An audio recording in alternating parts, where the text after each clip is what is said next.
रूस ने एक साथ यूक्रेन के 11 शहरों में बोला हमला। यूक्रेन के कई शहरों में सुनी जा रही धमाकों की आवाज।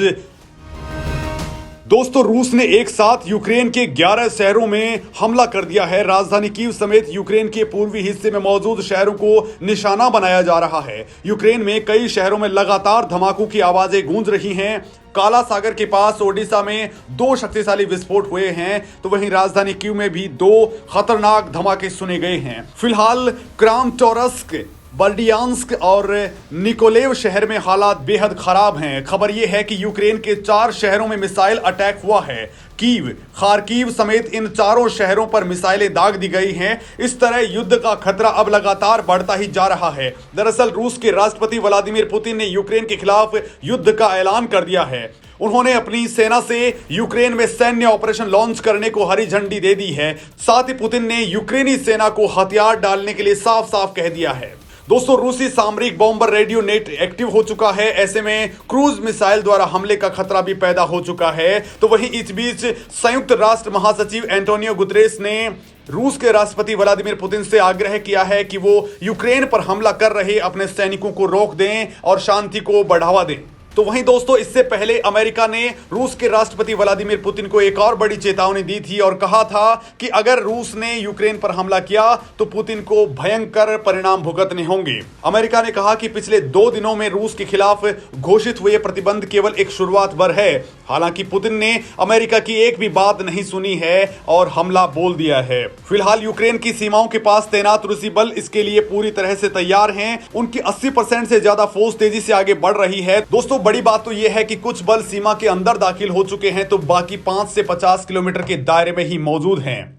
दोस्तों, ये रूसी फोर्सेज डोनबास के भीतर घुसकर अब यूक्रेन के खिलाफ हमला कर रहे हैं। तो वहीं दोस्तों, पुतिन ने उन लोगों के खिलाफ जवाबी कार्रवाई करने की कसम खाई है जो यूक्रेन में रूसी ऑपरेशन में दखल देने वाले हैं। यूक्रेन से लगती सीमा पर रूस ने बड़े पैमाने पर सैनिक डिप्लॉय कर रखे थे। सड़कों पर भी अब उनके ट्रक देखे जा रहे हैं और उनके नंबर प्लेट हालांकि बदल दिए गए हैं। ऐसे में माना जा रहा है कि रूस इसके जरिए अपनी सैन्य हलचल को छिपाना चाहता है।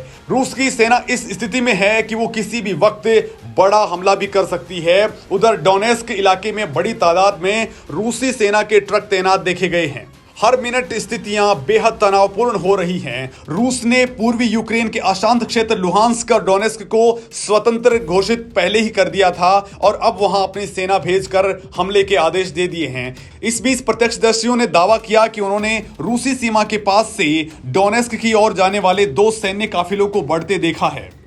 मीडिया रिपोर्ट्स की माने तो आधुनिक सैन्य सामग्री से लैस इन काफिलों में सैन्य वाहनों पर किसी देश के प्रतीक चिन्ह नहीं है। तो वहीं दोस्तों, यूक्रेन के राष्ट्रपति व्लादिमीर जेलेंस्की ने देश में आपातकाल लगाने के बाद यूरोप में सबसे बड़े जंग का ऐलान कर दिया है। जेलेंस्की ने कहा कि रूस के करीब 2 लाख सैनिक और हजारों की तादाद में युद्धक वाहन यूक्रेन की सीमा पर मौजूद हैं और तेजी से आगे बढ़ रहे हैं। उन्होंने चेताया कि रूस की सेना जल्द ही यूरोप में एक बहुत भीषण युद्ध की शुरुआत करने वाली है। यूक्रेन के राष्ट्रपति ने कहा कि रूसी राष्ट्रपति व्लादिमीर पुतिन ने उनकी बातचीत के न्योते को ठुकरा दिया और आक्रामक अभियान को मंजूरी दे दी। जेलेंस्की ने कहा कि मैंने रूसी राष्ट्रपति से फोन पर बातचीत करना चाहा, लेकिन उन्होंने साफ इनकार कर दिया। यूक्रेन के लोग और सरकार दोनों ही शांति चाहते हैं, लेकिन हम अगर हमले की चपेट में आते हैं और इससे हमारी स्वतंत्रता और जीवन संकट में पड़ता है तो हम पलटवार भी करेंगे।